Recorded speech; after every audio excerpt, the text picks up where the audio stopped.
Preparación de la fiesta de Pesach, que tiene varios nombres dependiendo del idioma. Perdón. En inglés se dice Passover, que es pasar por encima. En español se dice Pascua. En hebreo, Pesach. Y así en los diferentes idiomas, pero todo tiene un mismo sentido y es el cumplimiento de ese evento que ocurrió hace más de 4000 años, allá cuando el pueblo hebreo sale de Egipto. Ahí fue cuando, esa noche antes de la salida, el Eterno instauró la fiesta de Pesach. Una fiesta, según la Torá, según la palabra, que sería sempiterna. O sea, que esa fiesta se está celebrando desde ese día, durante todos estos 4000 y punta de años. Se seguirá celebrando durante todo este tiempo, se seguirá celebrando cuando entremos en el milenio y cuando el Eterno haya destruido toda esta tierra, como dice, lo menciona el apóstol Pedro. Todavía ya en la eternidad, en el reino, se seguirá celebrando Pesach. ¿Por qué se va a seguir celebrando Pesach aún después de que ya no hay un plan salvítico de parte del cielo? Porque así como nosotros los seres humanos tenemos eventos importantes que nos marcan en la vida, como es el día del cumpleaños, el día que una persona se casa, el día del matrimonio, o el día de la graduación en la universidad o en la secundaria. En fin, hay eventos, hermanos, muy importantes en la vida de los seres humanos que nunca se le olvidan a uno. Pasan los años y los años y siempre van a estar ahí esos eventos. Entonces, este evento de la salida de los hebreos de Egipto marcó el inicio de una de las historias más grandes que se ha podido gestar en el planeta Tierra, que es la formación del pueblo hebreo, el pueblo más poderoso de la Tierra. No es Estados Unidos, no es Alemania, no es Inglaterra, no es China, no es Rusia. El pueblo hebreo es el pueblo más poderoso porque es un pueblo que a través de todos estos siglos ha prevalecido, o sea, ha permanecido. No por las grandes batallas, ni por los imperios, ni por su imperio dominante en el mundo, no. Ha sido el pueblo más pequeño, pero el pueblo más grande, el más bendecido, el más guardado, el más protegido, porque es el pueblo del Eterno. ¿Ok? Bendito sea su nombre. Entonces, ¿qué pasa? Pesach es prácticamente el compromiso de parte del Eterno que luego se cumpliría, como dice allá en Juan 3:16, porque de tal manera amó Elohim al mundo que ha dado a su Hijo unigénito, para que todo aquel que en él crea no se pierda, mas tenga vida eterna. Entonces, esa declaración es el cumplimiento de la venida del Mesías, de Yeshua como Mashiach, aquí a la tierra. Entonces es un evento, hermanos, muy importante, que cobra más vida, especialmente ahora en la era mesiánica, en la era del Mesías. Recuerden que la historia del mundo está repartida en 3 fases, cada fase de 2000 años. La primera fase fue hasta los patriarcas, desde la creación hasta los patriarcas. La segunda fase, la creación del pueblo hebreo, que comenzó ahí en esa noche de Pesach, y se cumplió con la venida del Mesías aquí a la tierra, y hay muchos años, 4000 años. Luego, después de la venida del Mesías, ahora estamos en la era mesiánica y estamos próximos a cumplir los otros 2000 años. O sea, 2, 4, 6. Cuando se culmine el sexto día o en esta era mesiánica de 2000 años, viene el gran Shabbat, o sea, el milenio, porque el milenio en sí es el gran Shabbat. Son 1000 años de reposo, de descanso. En el milenio ahí no va a haber plan de salvación, de que arrepiéntanse, no, eso no va a existir, porque es la era del reinado del Mesías. Cuando se cumple ese texto que está allá en los Salmos, cuando dice, que incluso es una canción en la iglesia cristiana, que dice, pídeme y te daré por herencia las naciones y como posesión tuya los confines de la tierra. Ese texto se va a cumplir en el milenio. Y también los textos que hay allá en Mateo, en las bienaventuranzas. Mateo 5, donde habla de las bienaventuranzas, dice 5:5 dice, bienaventurados los mansos, porque ellos heredarán la tierra. Dice manso, no mensos, ¿ok? Porque menso es una cosa y manso es otra cosa. Los mansos son personas que tienen una característica, la cual el apóstol, el Rab Shaul, lo menciona en una de sus epístolas, el fruto del espíritu, el fruto del Ruach. Eso, la persona que tiene el fruto del espíritu, ese es un manso, ¿ok? O sea, una persona tranquila, apacible, una persona serena que tiene control, una persona que tiene el fruto del espíritu. Gozo, paz, paciencia, benignidad, longanimidad, templanza, fe y amor. Ese es el fruto del espíritu. Ahora, lo extraño de este texto es que para nuestro entender lingüístico debía decir los frutos del espíritu, pero no dice así, está en singular, el fruto del espíritu. Pero no menciona uno solo, sino que menciona varias cualidades que deben de haber en una sola persona. Por eso dice el fruto del espíritu. Si lo fuéramos a acomodar a nuestra forma de hablar, diría el fruto que cada persona debe de dar en el espíritu. O los frutos que cada persona, pero menciona en singular. Gozo, paz, paciencia, benignidad, longanimidad, templanza, fe, amor. Bendito sea el nombre del Eterno. Entonces, por eso la tierra va a ser la herencia por 1000 años. Eso no va a ser eterno. Porque la tierra no es eterna. ¿Ok? Usted sabe que la tierra va a ser quemada. Hablando tipológicamente, la tierra va a ser purificada. Va a ser purificada. Porque la tierra en el milenio va a tener un descanso, un reposo también. ¿Ok? ¿Por qué la tierra también va a tener un reposo? Porque no va a haber maldad. En esos 1000 años no va a haber maldad en la tierra. No van a existir las cantinas, ni el licor, ni las drogas, ni los cárteles, ni toda esa problemática que manejamos aquí en Colombia, en Venezuela, en Ecuador, en México, en Centroamérica, esas mafias y todo eso en Europa. El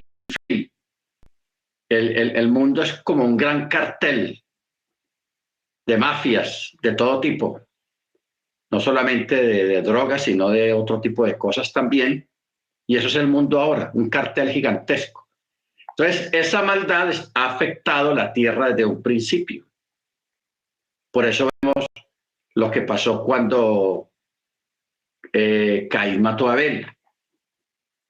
¿Qué palabra le dijo el Eterno a Abel? La tierra clama por la sangre de tu hermano. Ahí fue el primer clamor que hubo. Luego, de ahí para adelante, las guerras, las matanzas, los asesinatos, la maldad, la envidia, las malas palabras, la mentira, la falsedad y todo eso, ha ido poco a poco minando, contaminando la tierra, porque la tierra es la testigo de todas las malas obras de los seres humanos. Pero la tierra, al mismo tiempo, la naturaleza sabe y entiende quién es su creador. Por eso Rab Shaul, Pablo, él habla acerca de eso, que la tierra gime a una, esperando la manifestación gloriosa de los hijos de Elohim, o sea, de los creyentes. ¿Qué quiere decir eso de la manifestación? Cuando los cuerpos de los creyentes vivos sean transformados en cuerpos semejantes al cuerpo del Mesías en su resurrección, no antes de la resurrección, sino después de la resurrección. O sea, lo que la gente llama hoy en día cuerpos gloriosos. Cuerpos gloriosos. Cuando una persona se pone muy vanidoso o muy vanidosa y se cree la última Coca-Cola del desierto, entonces la gente por burlarse o por decirle algo, le dice, ah, no, pues ya este se cree que tiene cuerpo glorioso. ¿Ah? Entonces, dándole a entender a esa persona vanidosa y orgullosa de que es un mortal más dentro de todos los mortales.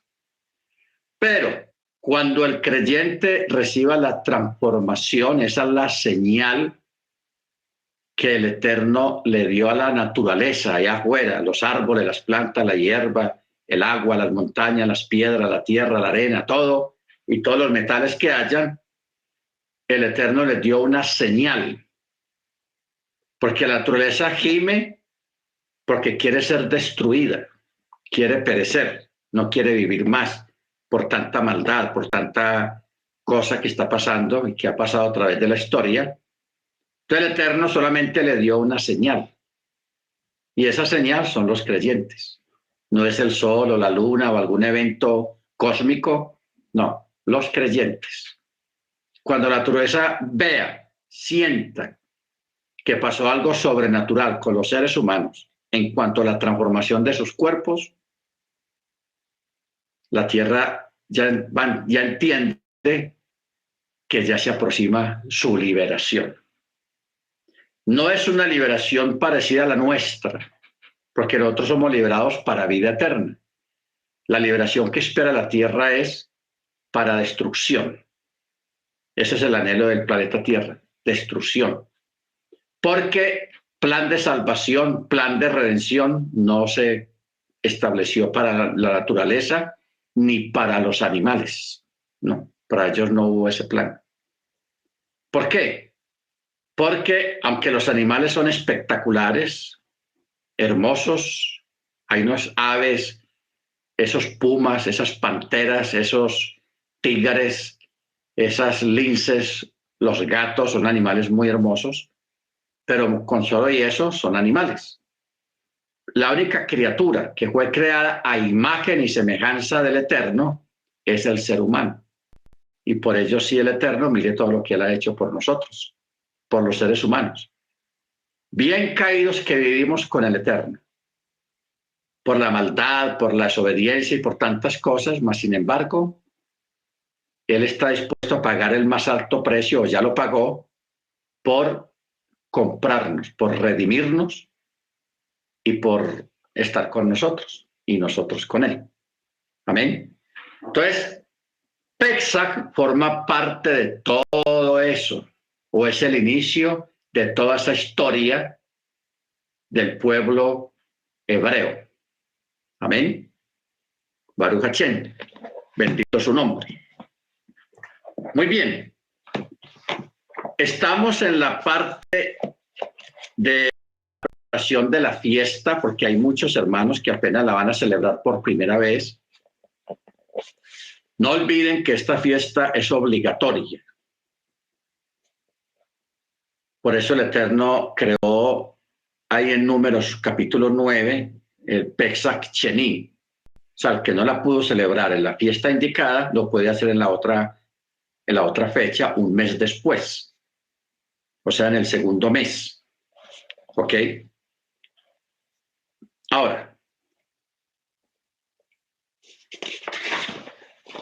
estamos en la parte de las preguntas y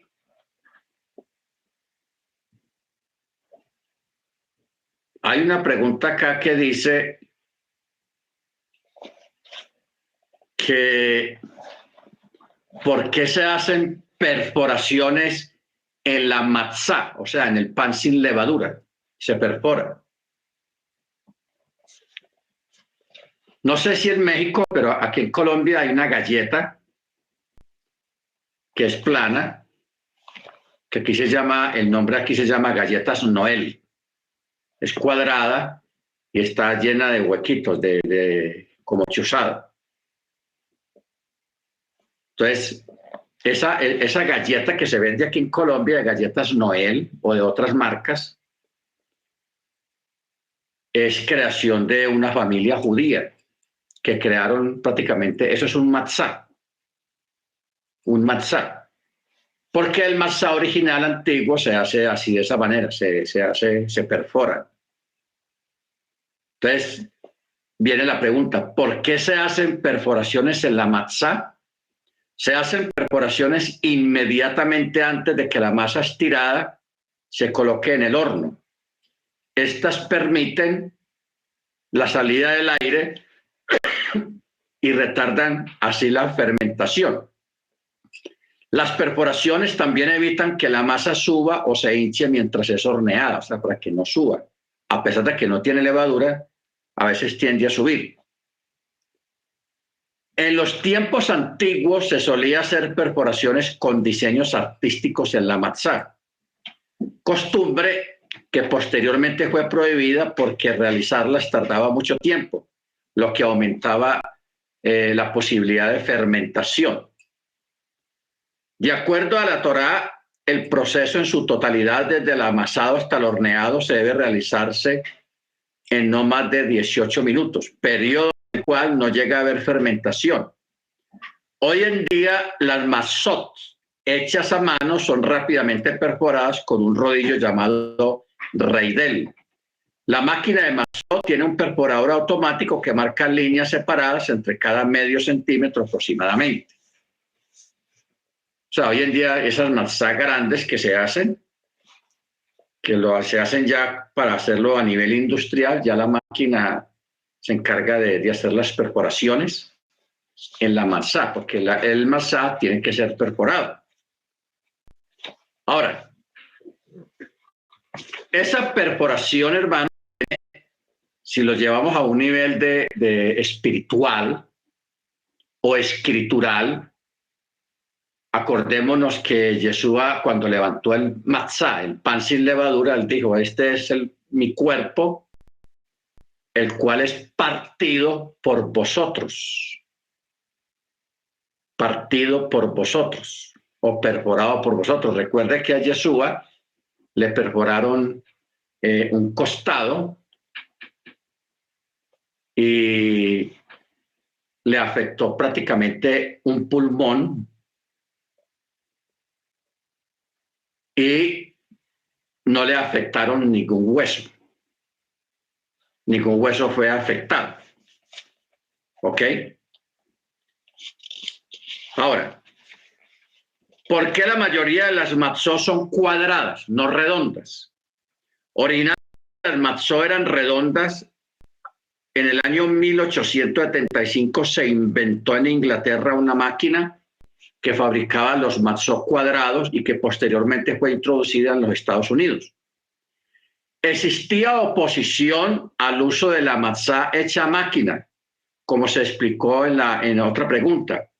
Algunos rabinos exigieron que para satisfacer al público acostumbrado a comer la matzá redonda, se recortaban las puntas de la matzá cuadrada y este proceso de redondear la matzá, sin embargo, prolongaba el proceso de preparación y podía permitir un comienzo de fermentación. Estas objeciones eran contraatacadas con el argumento de que el proceso mecanizado era lo suficientemente rápido como para no dar tiempo a que comenzara la fermentación. A pesar de que la mayoría de los judíos prefiere usar el mazor redondo, sean hechas a mano o a máquina. O sea, esto es como parte de las grandes controversias históricas que han habido en el judaísmo. Usted sabe que el judaísmo está repartido a raíz de los exilios continuos que ha tenido el pueblo hebreo en la historia. Algunos países, algunos judíos o israelitas de algunos países, pues han adoptado costumbres diferentes a otros países, como también se han levantado escuelas. O sea, grupos, por ejemplo, la escuela más grande en este tiempo es los sefardíes, los judíos sefardíes, los sefaraditas. Y prácticamente allá en Israel, en el Estado de Israel, los que mandan o todo lo que se hace de las fiestas, los horarios y todo eso, se hace con el horario sefardita. ¿Ok? El horario sefardita. Los sefarditas son los originarios de los judíos españoles, porque usted recuerda que hace por ahí 1900 años para atrás, a España no se llamaba España, se llamaba Sefarad. Así está en uno de los textos de las Escrituras. Porque Pablo alcanzó a ir a Sefarad, a España. ¿Ok? Entonces, ¿qué ocurre? En la Segunda Guerra Mundial, el grupo más grande que había de judaísmo fue el judaísmo askenazí, o sea, los judíos alemanes. En Alemania habían millones de judíos y estaban las grandes sinagogas y las grandes yeshivot allá en Alemania y parte de Europa del Este, lo que es en Hungría, en Checoslovaquia, en Turkmenistán, Turkmenistán, o sea, todos esos lugares que conformaban la antigua Unión Soviética, lo que es hoy en día Rusia. Era un judaísmo, hermanos, boyante, pero vino la guerra, Hitler le declaró la guerra a los judíos europeos y quiso acabar con el judaísmo y siempre murieron aproximadamente unos 6 millones en los campos de concentración, aparte de otros que murieron durante la guerra. O sea, no solamente murieron 6 millones de judíos, sino que también murieron otros en el conflicto, en la guerra, en los asedios, en los embarcos, en todas esas cosas que pasaron. Entonces, eso mermó la cantidad y la cantidad mayoritaria de judíos askenazís que habían en Europa y en el mundo. Entonces, el segundo grupo que le seguía a ellos eran los judíos sefarditas, o sea, los judíos españoles, que son posiblemente más antiguos que a los askenazis. ¿Ok? Entonces, los judíos sefarditas ya se habían regado por todo el mundo y en España pues habían muchos, que esos fueron los que colonizaron Dinamarca, Suecia, Finlandia, porque si usted hoy en día va a donde viven los hermanos de Bélgica, ellos no están aquí, bueno, allá porque es otra hora, pero los hermanos de Bélgica están en un lugar donde hay una comunidad judía inmensa, en Bruselas. Hay muchos judíos antiguos, familias que vienen de generaciones que viven ahí en Bélgica.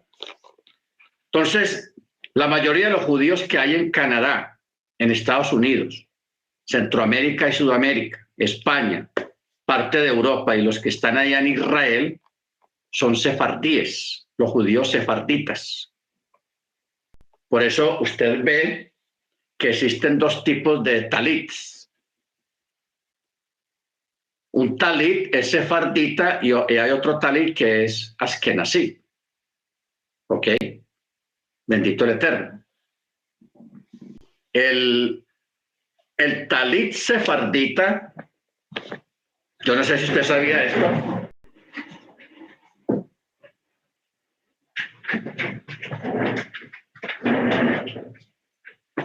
Este talit, que es como un color crema, pero conserva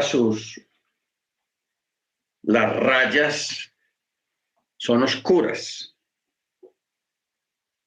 Este talit es un talit askenazí, ¿ok?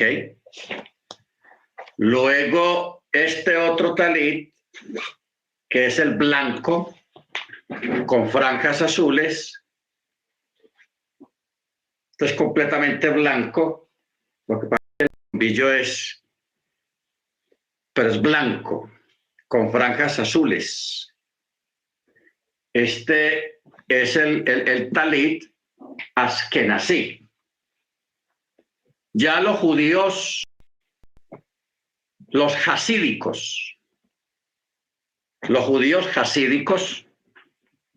que no son muchos, pero sí hay bastantes en Europa, en Estados Unidos también hay bastante. Los hasídicos, ellos utilizan un talit completamente blanco sin franjas. Sin franjas. Entonces, ¿qué ocurre? De que las personas que no entienden esto del hasidismo, de las askenazí y los sefaradí, todos ellos montan enseñanzas y montan estudios en Internet, en YouTube y en otros portales. Entonces mucha gente de pronto se apega a la enseñanza de un hasídico y piensa que eso es lo único que hay en el mundo, ¿no? El judaísmo está repartido en esas tres secciones, pues los principales: el sefardí, el askenazí y el hasídico. ¿Ok? Todos difieren en algunas cosas en la celebración de las fiestas, pero todos concordamos en la celebración del Shabbat y de las fiestas. En eso sí se concuerda.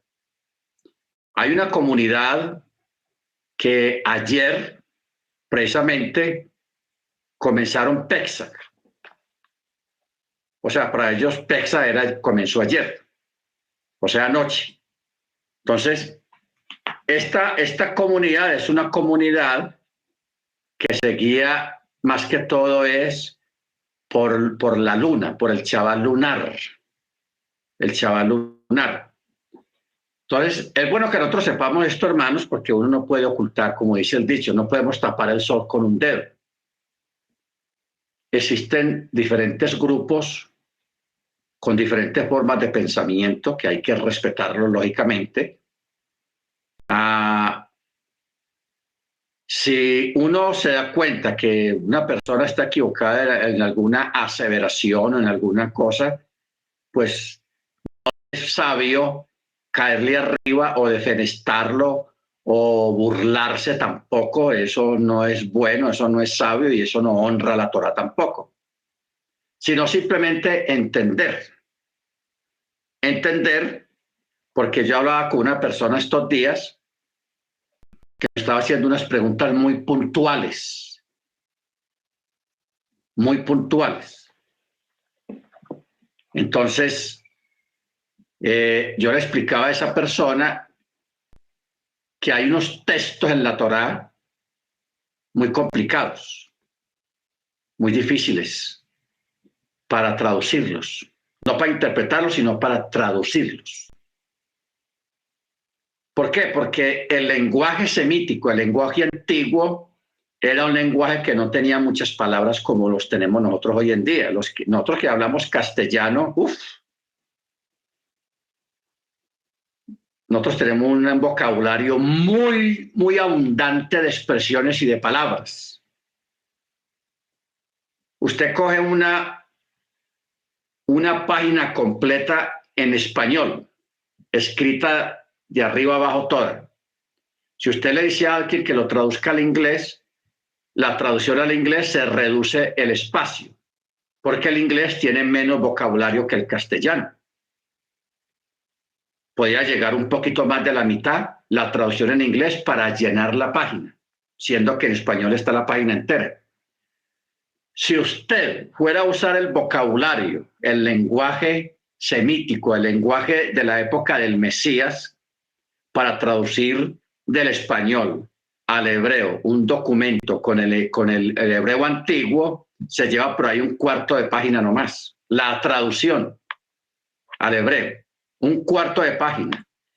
Porque en esa época, hermanos, en la época de Mashiach y en la época de Moche, el lenguaje no era tan extenso, no habían tantas cosas como las hay hoy en día. La gente vivía de una forma muy rústica, con muy pocas cosas, empezando porque no existía la electricidad. Y hoy en día en una casa podemos mencionar decenas de aparatos que dependen de la electricidad, cosas que no existían en esa época. Entonces, a raíz de eso era un vocabulario muy reducido. El vocabulario bíblico es un vocabulario muy reducido. Entonces, para uno traducir un texto o un documento en ese lenguaje tan antiguo al lenguaje de ahora, hay algunas palabras, hermanos, algunos textos muy complicados, muy difíciles de traducir precisamente por eso, por la falta de, porque esa gente en esa época tenía un vocabulario muy corto de palabras. Entonces, nosotros tenemos una mente, nuestro cerebro está habituado a un vocabulario muy amplio, especialmente el castellano. Porque el castellano, y lo que es el inglés, el francés, parte del alemán, son con un vocabulario muy reducido, muy reducido. Por eso una persona extranjera, aprender español es complicado. Un extranjero que aprenda un alemán o un francés o un anglosajón que aprenda español es un guapo, eso es un valiente, porque el castellano es muy complicado, de verdad, por la cantidad de palabras que tiene de un solo objeto, tiene un montón de palabras. ¿Ok? Bueno, entonces, hay algunos textos, hermanos, de verdad bien complicados. Mire, por ejemplo, ese texto de cuando dice Lehem Lepanim, que traducido es el pan de los rostros o el pan de los semblantes. ¿Cómo traduce usted exactamente esa palabra para que un lector en castellano la entienda? Lehem Lepanim, el pan de los semblantes o el pan de los rostros. ¿Cómo así que de los rostros? Y mire usted, los traductores de las sociedades bíblicas y los traductores católicos, de verdad que se embolataron un poquito con esa palabra y pusieron el pan de la proposición, y así se quedó. O sea, embolataron más las personas, porque al hablar del pan de los semblantes o el pan de los rostros, lógicamente detrás de cada palabra hay un significado, hay un propósito, hay una idea concreta de parte del que mandó escribir esa palabra, que en este caso es el Eterno, porque eso está en el libro de Éxodo. Entonces, y así, hermanos, hay un montón de textos que de verdad traducirlos es un complique. Entonces, ese tipo de complicaciones a veces es lo que trae las diferentes escuelas y diferentes pensamientos. ¿Ok? Porque ahí me preguntaron precisamente anoche una pregunta muy concreta. Me preguntaron, hermano, ¿la cuenta del Homer comienza al primer Shabbat después de Pesaj o inmediatamente después de que termine Pesaj? ¿Por qué existe esa pregunta? Porque hay una discusión muy grande en el mundo judío, en el mundo israelita, porque hay unos que dicen que se comienza Cuando termine Pexa, al próximo Shabbat, ahí se comienza a contar las semanas. O sea, las 7 semanas. Y nosotros, pues, nosotros personalmente lo hacemos es inmediatamente termine el 8º día de Pesach, inmediatamente termine, se comienza a contar. Se comienza a contar. Entonces, ¿en qué va la controversia? En el texto hebreo, no en el texto traducido, no, en el texto hebreo. Porque por la falta de más palabras, de más vocabulario ahí, trata a uno de confundirse. Pero nosotros los sefardíes, los que tenemos la escuela o la herencia sefardí, en nuestra enseñanza, nos vamos con contar las semanas. A partir de que termina Pexa, se empieza el conteo del Omer. ¿Por qué es importante eso? Porque cuando se terminen las 7 semanas, 7 por 7, 49. A ese día, el día 50, es la fiesta de Pentecostés o la fiesta de Shavuot. ¿Se da cuenta? Entonces, hay unos lugares que la fiesta de Shavuot la dan en otra fecha porque cuentan a partir después del primer Chava que venga, empiezan a contar de ahí. Entonces, por eso hay 2 fechas a veces de la fiesta de Shavuot. Pero bueno, ahora, aquí no se trata, hermanos, de competir quién tiene la razón. Lo que el Eterno quiere es que se haga la fiesta. Yo sé que Él nos va a entender nuestra impericia de los que conocen algo del hebreo, del texto hebreo. Él va a entender porque Él sabe que nosotros somos de otro tiempo, un tiempo muy distante. Tenemos otra forma de expresarnos, de hablar. Vivimos con un vocabulario muy grande, muy extensivo, muy extenso, y que estamos tratando de llevar la Torá entendiendo lo que fácilmente se puede entender, pero tratando de entender que es difícil de entender por la falta de más vocabulario en el texto hebreo. Ese es el problema. Entonces, el Eterno, Él entiende todas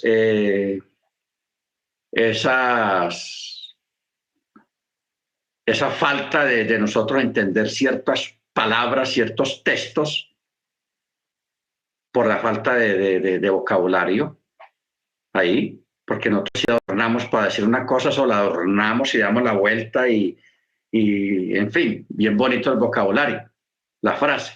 Pero el texto hebreo es crudo, hermanos, es crudo. Más adelante, cuando usted aprenda hebreo, un poquito de hebreo, usted se va a acordar de mí y usted se va a dar cuenta lo crudo y corto de palabra que es el idioma hebreo, pues los escritos antiguos. Y también usa unas palabras muy crudas. Muy crudas. ¿Ok?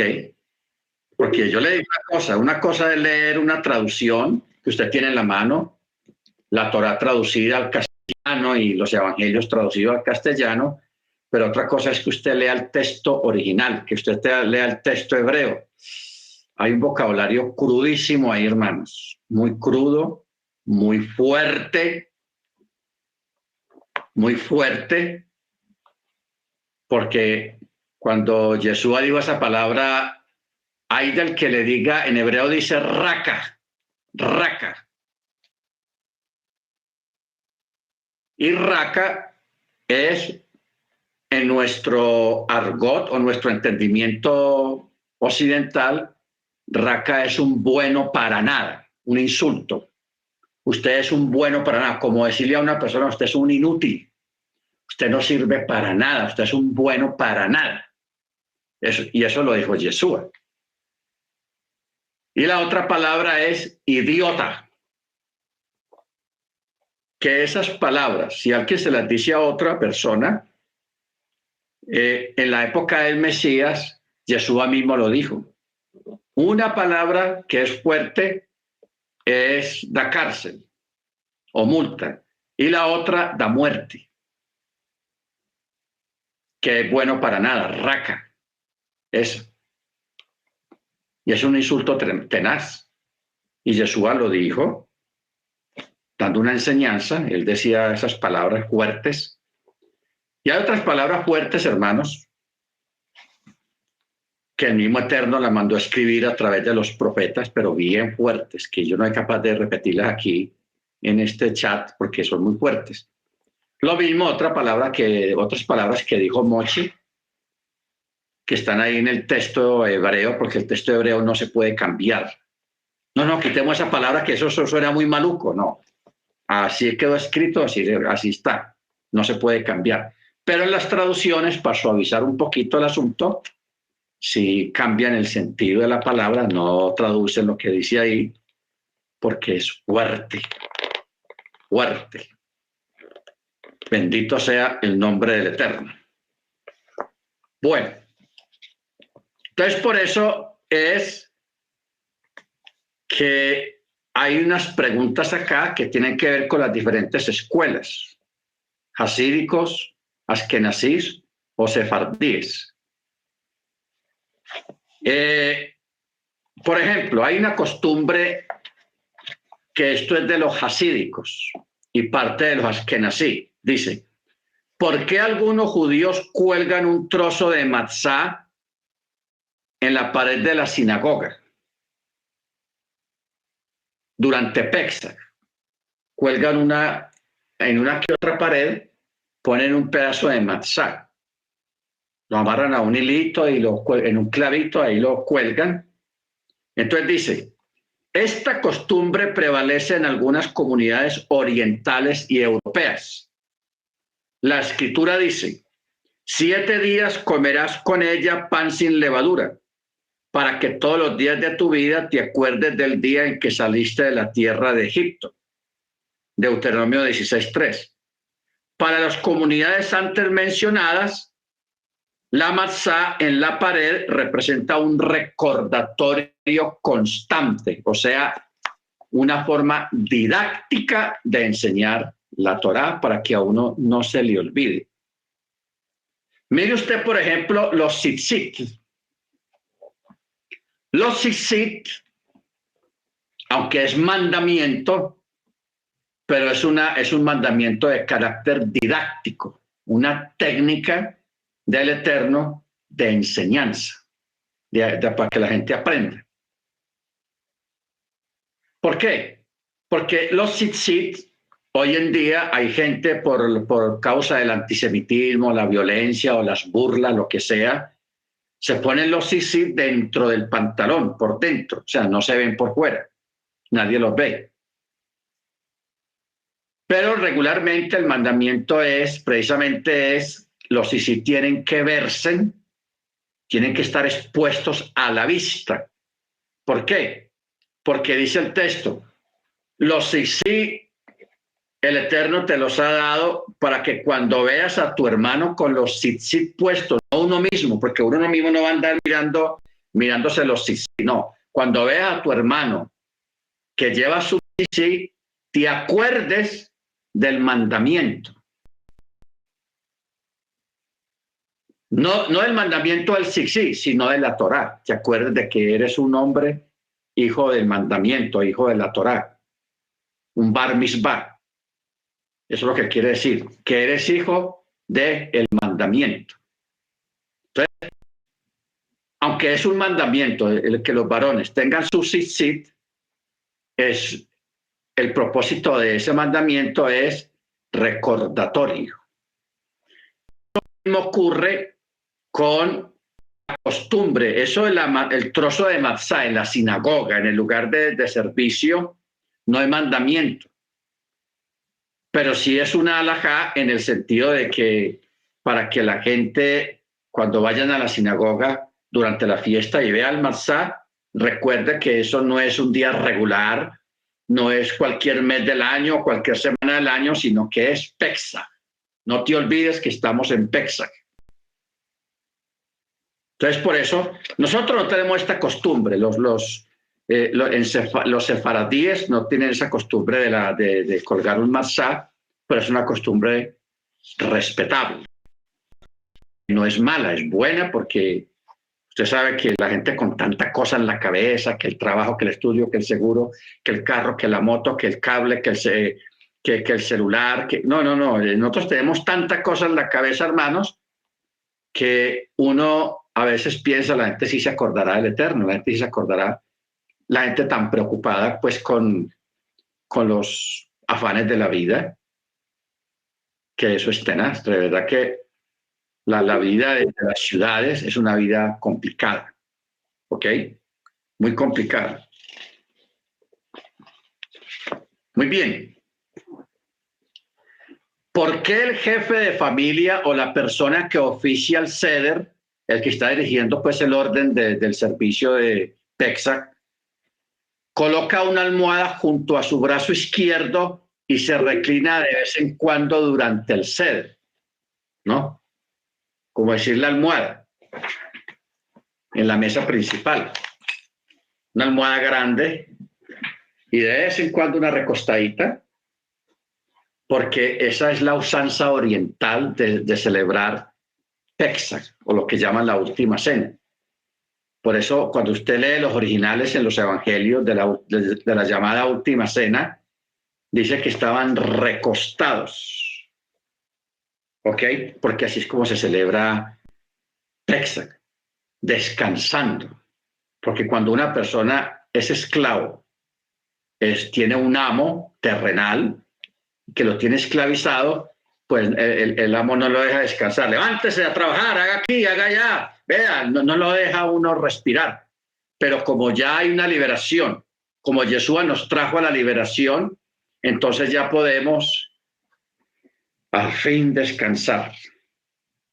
¿Ok? Entonces se acostumbra en el seder de Pesach que el de la mesa principal, el que está dirigiendo el servicio, tenga una almohadita ahí de vez en cuando.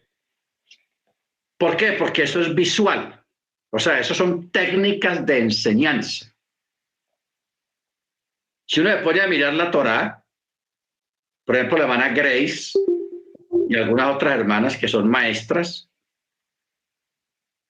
porque cuando una persona estudia para ser maestro en una escuela pública o privada, como sea, el asunto es ser maestro, lo que más le enseñan allá en sus estudios en la universidad es cómo funcionan las técnicas de enseñanza, cómo atraer la atención de un muchacho bien plaga, bien inquieto, bien de esos que no se pueden estar quietos, cómo captar la atención de un niño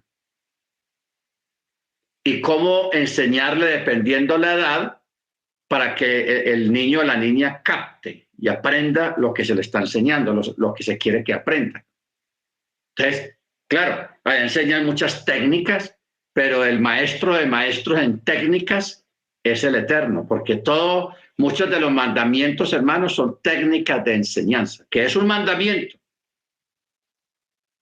pero de una forma que nosotros, sin quererlo, le estamos enseñando a otros solamente con vestirnos. Si yo estoy dirigiendo el seder de Pesach y tengo una almohada y de vez en cuando 3 segundos, me recuesto ahí. Los hermanos que están allá dicen, ve, el hermano, ¿cómo? ¿Para qué tendrá ese cojín? ¿Será que tiene algún dolor en el hombro o alguna cosa? Entonces le pregunta a otro, ¿viste la almohada que tiene el hermano allá? O la almohada. Ah, sí, es que eso es una costumbre porque hay que recordar que ya no somos esclavos, que ya podemos descansar, y Jesús lo dijo. Venid a mí todos los que estéis cargados y cansados, ¿que qué? Que yo os haré descansar. ¿Se da cuenta por qué el cojín en Pesach? Por eso. Todo está relacionado, hermanos. Yeshua no dijo ese texto ahí por rellenar, sino porque le dio sentido a toda la cultura israelita en cuanto a las fiestas y a las costumbres hebreas. Amén. ¿Vamos entendiendo, hermanos? Venid a mí todos los que estéis trabajados y cargados, que yo os haré descansar. Pesach. O sea, Yeshua está hablando ahí de Pesach. Mire usted. Pesach. No es pereza, no es que el que esté dirigiendo allá tiene pereza o es un dormilón, no. Pesach. Descanso. Rememorando y cumpliendo las palabras de Yeshua. Baruch Hashem. La costumbre de comer reclinado es de origen persa. Simboliza libertad e independencia. Los patricios griegos y romanos también tenían esta práctica y los judíos que vivían entre ellos adoptaron la costumbre como una significativa expresión de su anhelo de tener una vida libre y sin afán. Ojo con esto, libre y sin afán. La Mishnah exige que incluso la persona más pobre del pueblo de Israel coma la primera noche de Pesach reclinado. Ojo, reclinado. Por eso, está en los evangelios o está en la Mishnah, pero hay una parábola donde dice que un hombre muy importante tenía una casa, una mansión, una casa grande, invitó mucha gente a una cena, a una comida, pero les dijo que cada uno traiga en qué sentarse, ¿ok? Que cada uno trajera en qué sentarse, porque él no tenía sillas. Es una parábola. Entonces unos llevaron su mejor silla, se las llevaron al hombro, y llegaron allá con su silla y ahí se sentaron bien buenos. Y cada uno llevó una silla, otros llevaron una tabla, otros llevaron un banco, otros llevaron, en fin, hasta uno llevó una piedra, porque no encontró una silla, un banco, lo que sea, y llevó una piedra y se sentó en ella. ¿Ok? Pero hubo uno que no llevó nada. Y a ese lo sacaron. Porque no llevó nada. Pero ¿qué enseñanza se da con esa parábola? Negligencia. La negligencia. Pero esa parábola, hermanos, estaba también apuntando a Pesach. ¿Ok? Estaba apuntando a Pesach y estaba refiriendo a la fiesta de Pesach. O sea, recordándonos que nosotros somos libres. Ya no somos esclavos de actitudes, de vicios, de malas costumbres, o de un hombre o de una mujer, porque hay gente que se esclaviza de una mujer, o hay mujeres que se vuelven esclavas de un hombre y no son libres. Entonces, cuando la persona se logra liberar de eso, que lo tiene ahí agarrado, sujetado, entonces ya es el tiempo de esa libertad, hermano. Se siente uno como livianito, porque es que no hay nada más desagradable que uno tener una persona ahí encima, acosando, molestando, no lo deja uno descansar ni hacer. ¿Qué está haciendo? ¿Y por qué lo está haciendo? ¿Por qué lo está haciendo aquí? ¿Por qué lo está haciendo allá? Haga aquí, haga allá. Y hay gente así, hermanos, hostigantes. Bendito el Eterno. Pero cuando uno ya se libera de eso y el Eterno nos da esa liberación, eso es una dicha. Bendito el Eterno. Amén. Muy bien. ¿Por qué se coloca una bandeja con alimentos simbólicos en la cabecera o en cada mesa? Y aquí llegamos a la bandeja de Pesach.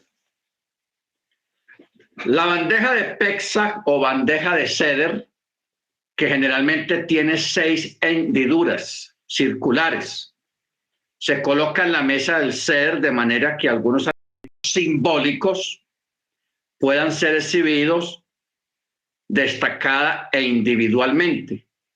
Estos alimentos se muestran durante el Seder y se explica el simbolismo de cada uno de ellos durante la ceremonia.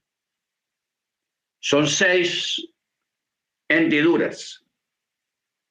Una tiene maror, que son las hierbas amargas. Otra tiene carpaz, es una verdura. Puede ser cilantro, puede ser, en fin, de esas verduras así, tipo cilantro. Otra tiene jaceret, es otra verdura, pero más amarga. Otra tiene el jaroset,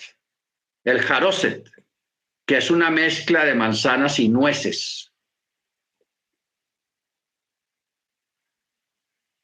Sí está en los evangelios, ahorita lo miramos. Gracias, hermano Ángel. Otra es el roa, un pedazo de hueso de ave asada, o sea, horneada o quemada un poquito. Y otro es el beizá, el huevo duro quemado con su cáscara, un huevo hervido, se hierve un huevo que quede duro y luego se pone a dorar un poquito al fuego para que se ponga más duro. Estos 6 elementos son simbólicos y también son didácticos. Las hierbas amargas representan la amargura de la esclavitud. El carpaz es una verdura.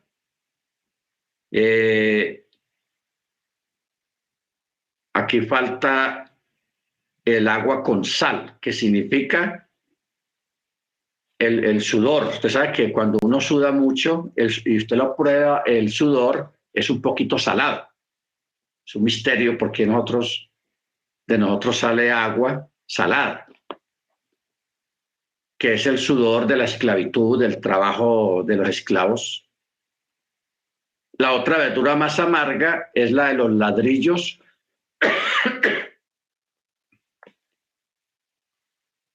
y la pierna del ave representa al cordero. Como ya no se hacen sacrificios de animales del cordero, entonces se pone un hueso, puede ser de un cordero o de un ave, se quema, que el hueso no se quiebre ni se estropee en alguna parte, y se pone ahí en ese otro cubículo que hay ahí. ¿Qué representa ese hueso? Representa el cordero que ya fue sacrificado por nosotros, que es Yeshua. Acordemos que el lunes estuvimos mirando acerca de que estaba escrito proféticamente que ningún hueso de Yeshua podría ser quebrado o estropeado. Por eso cuando los centuriones llegaron, los soldados romanos llegaron a Yeshua para quebrarle los pies, ya él había muerto. Entonces no le quebraban los pies. Como estaba escrito proféticamente, que no le quebrarían ningún hueso. ¿Ok? Entonces, algunas de estas cosas, lógicamente, lo vamos a consumir durante la ceremonia de Pesach, se consumen, porque eso es una forma de recordar las penurias de los antepasados, de los hebreos en Egipto, porque eso nunca se puede olvidar. ¿Ok? Por eso el mismo Eterno y Pablo también recalca mucho que nosotros no podemos olvidarnos de dónde fuimos sacados, de dónde nos rescató el Eterno. Todos nosotros tenemos nuestra historia, de dónde nos sacó, dónde estábamos. ¿Ok? Y eso es una cosa que hay a veces gente que se le olvida. Por eso hay un texto que dice, no os olvides de la cantera de donde fuisteis arrancados. Menciona la cantera, o sea, una peña gigantesca. ¿Ok? Entonces, y al mismo tiempo es didáctico porque nos lleva a recordar las penurias en las que vivíamos antes cuando estamos alejados del Eterno. Amén. Bueno,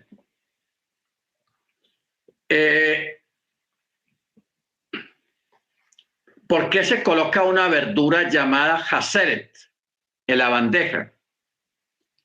El haseret, también pronunciado haseres, conlleva el mismo simbólico, el significado simbólico que el maror, o sea, las hierbas amargas, que se coloca en uno de los 6 compartimientos de la bandeja del ceder.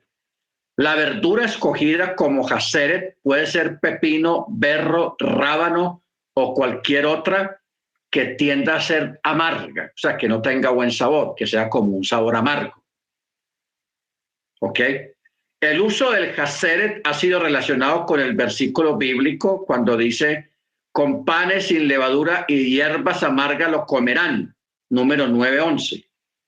Se ha explicado que dado que el libro de Números habla de hierbas amargas en plural, merorim, fue incluida la haseret además del maror mismo. No todas las autoridades rabínicas consideran obligatorio usar el haseret para la comida del seder. Por ejemplo, el rabí Isaac Luria del siglo XVI, él sí usaba el haseret en la mesa del seder, pero también se sabe que el rabí Elia de Vilna, allá en Lituania, un rabí muy famoso, el rabí Vilna, no la usaba. Hoy en día prácticamente todas las bandejas de ceder son manufacturadas con 6 compartimientos o hendiduras y una de ellas está destinada para el haseret. O sea, yo sé que muchos de ustedes han participado ya de la fiesta y han tenido el plato ahí en la mesa y de pronto usted seguía haciendo y lo ha hecho cada año porque así hay que hacerlo y porque así lo aprendió. Pero yo creo que es el momento de ir aprendiendo el por qué lo hacemos. O sea, ¿cuál es el sentido? ¿Qué significa eso? Porque hay que hacerlo. Ya no hacerlo. O sea, el hacerlo por fe y por obediencia es un primer paso.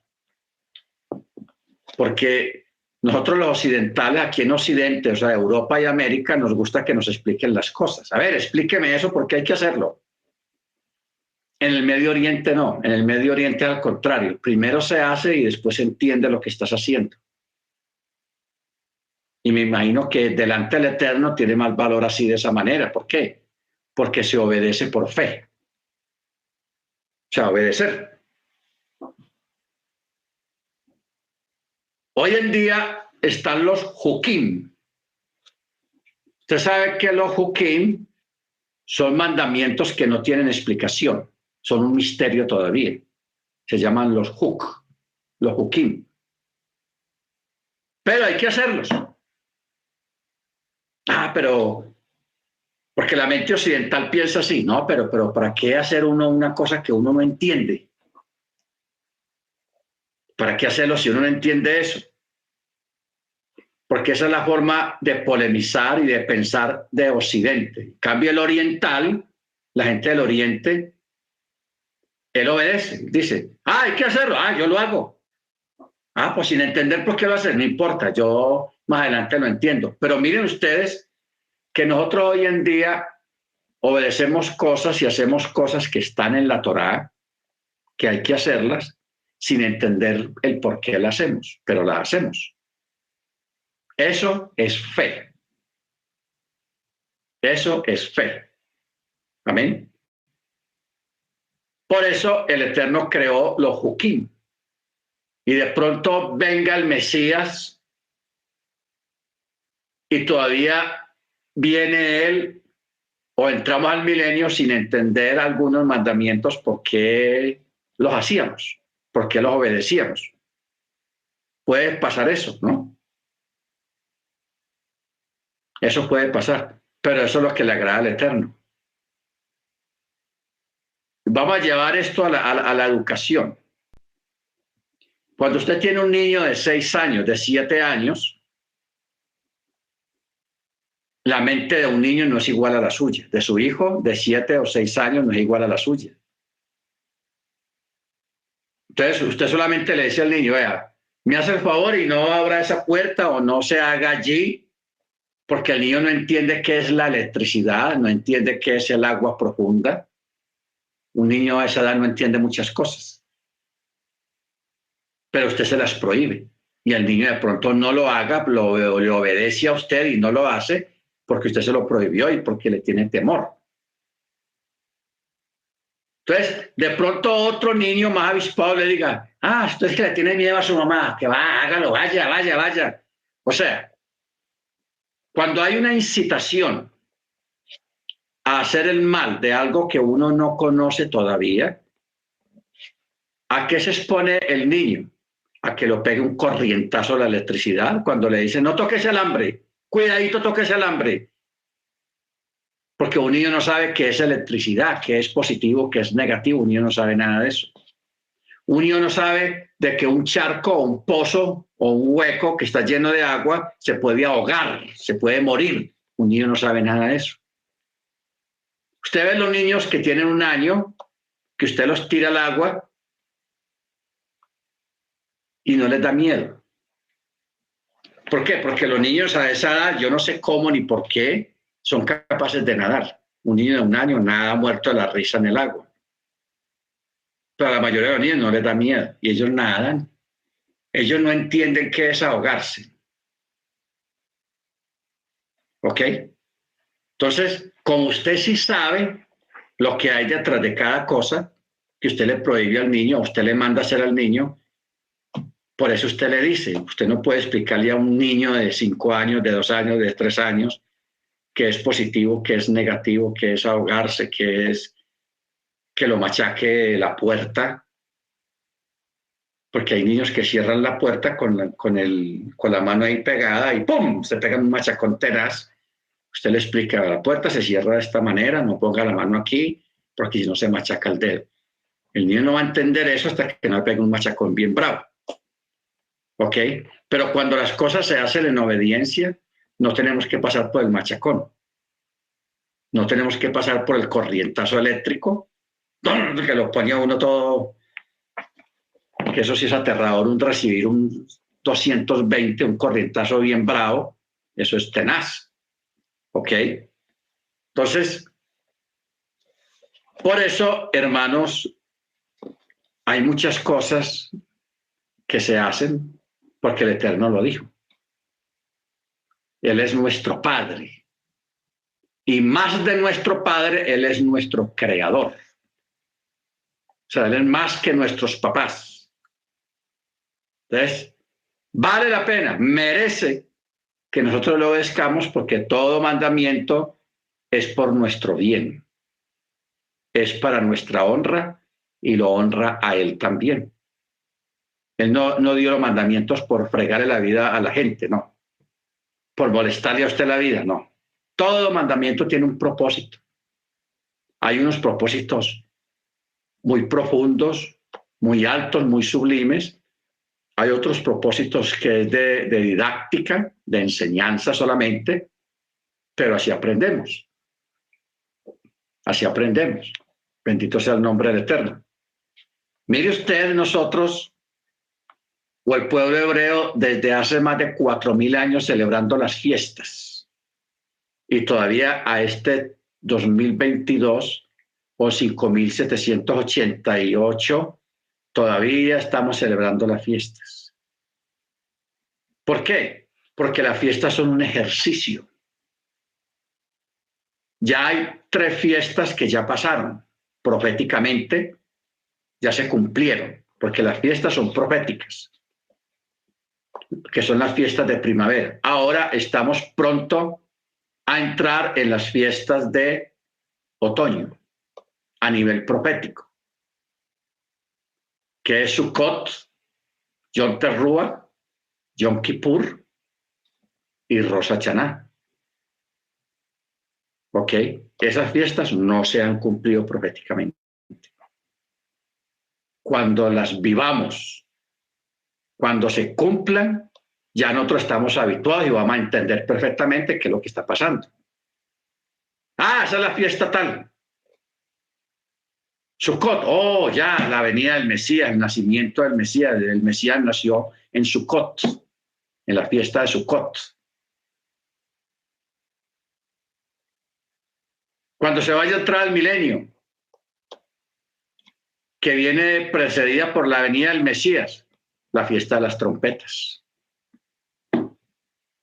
Que sí la vamos a escuchar, entonces vamos a entender, oh, ya tenemos nuestro oído entrenado porque en Yom Teruah usamos el shofar, escuchamos el sonido del shofar, entonces ya tenemos el oído y nuestro espíritu entrenado y habituado a esos sonidos.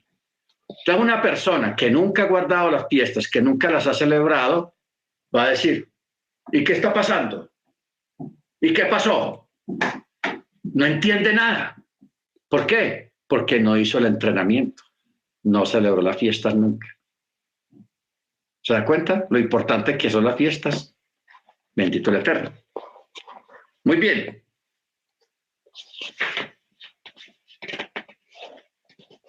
Vamos a hablar del huevo.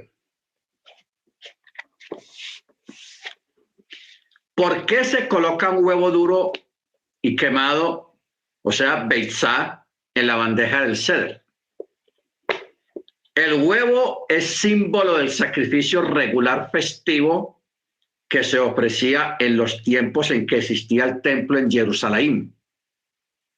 Para Pesach, además de este sacrificio regular que se llama Corbán o Corbán Hagigá en hebreo, se ofrecía un cordero pascual como segundo sacrificio.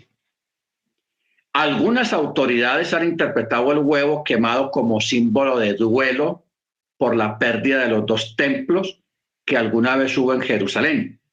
El primero fue destruido por los babilonios en el año 586 antes de Mashiach, y el segundo templo fue destruido por los romanos en el año 70 después de Mashiach. Con los dos templos destruidos no se pudo ofrecer más sacrificios y el huevo simboliza esta pérdida. Tradicionalmente se convirtió en comida de dolientes. Ojo con esto. Este es el significado del huevo. Hay algunas comunidades que dicen, ¿qué va el huevo ahí? Eso no está en la Biblia, que yo no sé qué, y, en fin, lo que sea. Es respetable. Pero los que ponen el huevo ahí también merecen respeto. ¿Por qué? Porque están rememorando la destrucción de los dos templos. Y no olvidemos que de ahí sale otra pregunta muy obvia. Y es, ¿por qué los judíos ortodoxos siempre visten de negro? ¿Por qué siempre visten de negro? El saco, el abrigo, el pantalón, los zapatos negros, sí, mucho la camisa blanca, pero todo de negro. El gorro negro. Ellos utilizan ese tipo de color de vestidura por el duelo, porque están viviendo un duelo por la pérdida del templo, porque todos sabemos que la vida del judaísmo giraba alrededor del templo. Todo giraba alrededor del templo. ¿Ok? Al quedarse sin templo y estar en el exilio, entraban en un duelo que todavía perdura hasta el día de hoy. Pero como está profetizado de que en aquel día las doncellas y los jóvenes vestirán ropas de colores cuando sea reconstruido el tercer templo, porque está profetizado así, que el templo tiene que ser reconstruido. Entonces, ya los judíos ya se van a despojar de esa ropa de luto, porque hay una profecía que habla de eso. Se despojarán de la ropa de luto y vestirán ropas de colores, emulando a la ropa que Jacob le hacía a Joseph, a José. ¿Recuerda? Que era un manto de colores, de telas de colores. Y no olvide que este animal, el que tiene el unicornio, que ya no existe ese animal, cuando estaba la tienda del testimonio en el desierto, una de las pieles que se ponían para poner en el techo y en las paredes era la piel del unicornio. Y la piel del unicornio era de colores: amarillo, verde, azul, rojo, naranjado. Ese animal debió ser una cosa espectacular. Pero mire, cuando los hebreos estaban en el desierto, que hacían la tienda de campaña, donde estaba el santuario, el Eterno creó ese animal para que sacaran de ahí la piel para cubrir el lugar sagrado. Pero ya cuando se construyó el templo, que ya no era con pieles, sino con piedras y otros tipos de cosas, y no había pieles ya, el animal no volvió a nacer, no se reprodujo y se desapareció, se extinguió el unicornio. Solamente quedó el recuerdo que hasta hoy en día prevalece, el unicornio, porque el unicornio sí existió. Bendito el Eterno. Entonces, ¿qué pasa? Cuando Yeshua se manifieste a los judíos que no creen en él, que son los ortodoxos, después del llanto, porque ellos, la profecía dice que ellos llorarán varios días desde tanta ceguedad, pero después del llanto viene la alegría. El profeta dice: y se despojarán de esos vestidos de luto y empezarán a vestir vestidos de gala, de fiesta, porque viene la fiesta, porque el Mesías está aquí. ¿Ok? Entonces, por eso es que ellos todavía visten de negro, por luto, no por otra cosa, por puro luto. Bueno, yo creo que leamos a Mateo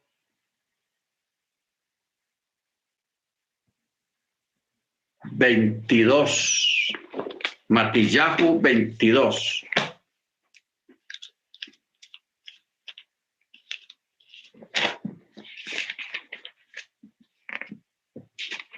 Verso 1 al 14.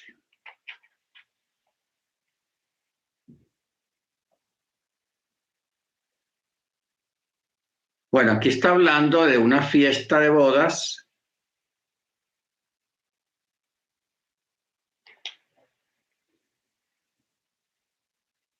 Bueno, aquí está hablando, esta parábola habla de prácticamente de la historia del Mesías. Por eso dice: el reino de los cielos fue hecho semejante a un rey que hizo la fiesta de bodas para su hijo. Y envió a sus siervos para llamar a los que habían sido invitados a la fiesta de bodas y no querían venir. Y volvió a enviar a otros siervos diciendo: decid a los que han sido invitados: he aquí he preparado mi banquete, se han sacrificado mis novillos, las reses cebadas, y todo está dispuesto, vengan a la fiesta de bodas. Pero ellos, haciendo caso omiso, se fueron, uno al campo y el otro a su negocio.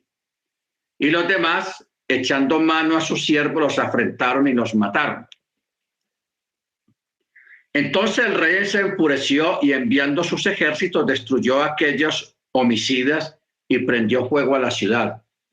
O sea, cuando uno va leyendo esto, la mente a uno se le traslada al Sinaí. Luego al pueblo hebreo, que rechazaba siempre al Eterno.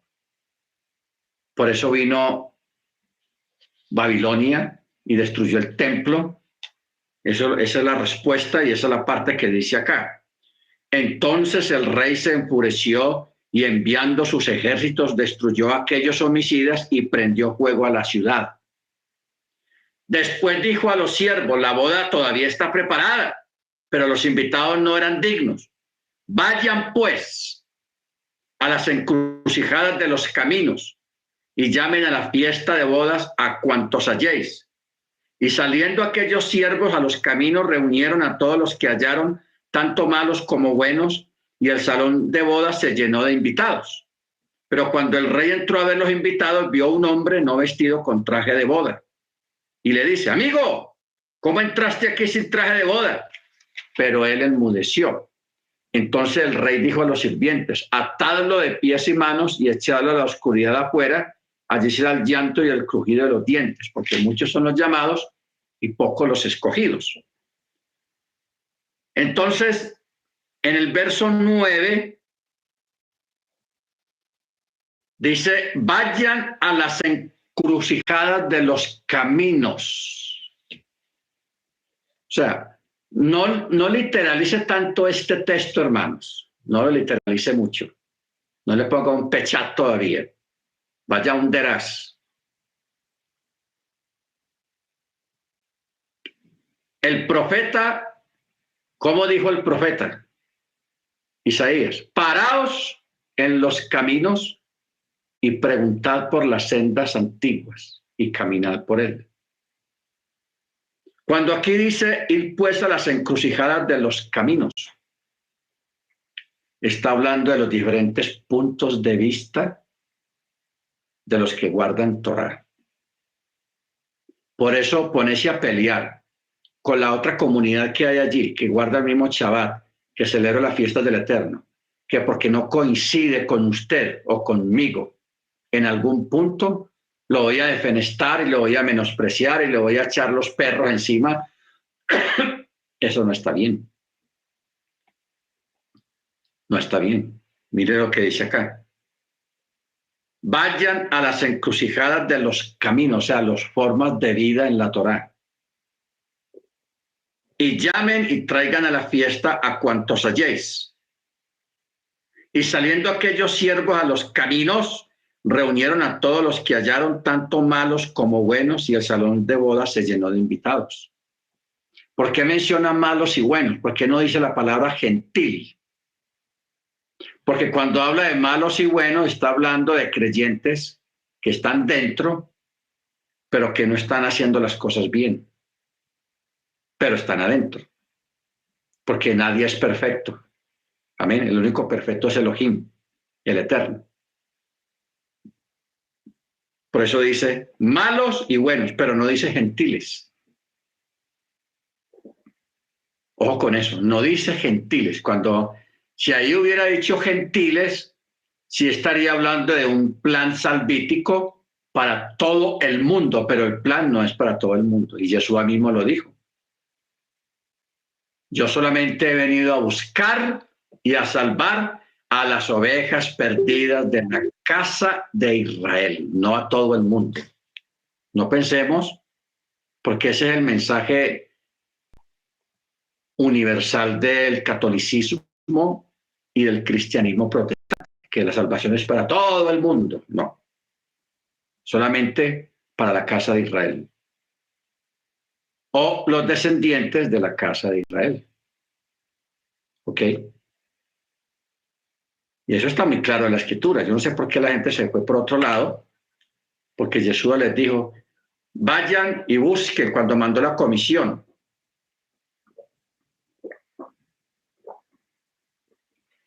Dice, no vaya por caminos de gentiles, sino que vayan y busquen a las ovejas perdidas de la casa de Israel. ¿Por qué dice no vaya por camino de gentiles? O sea, no vayan donde están los idólatras, donde está la gente de otras prácticas, de otras costumbres, netamente extranjeros que nunca conocen Torá. En fin, gente que anda en otros rollos muy diferentes, de la idolatría, del paganismo y cosas así. No, por allá no es la cosa. Hay que ir a buscar a las ovejas perdidas de Israel, o sea, los descendientes israelitas. Amén.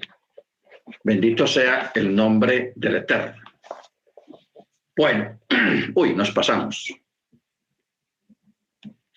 Pero aquí ya íbamos a llegar a las 4 copas. Vamos a parar aquí, hermanos. Ya la otra semana ya nos metemos en esta parte de las 4 copas. ¿Qué significan las 4 copas en la mesa? Muy importante. El significado de las 4 copas.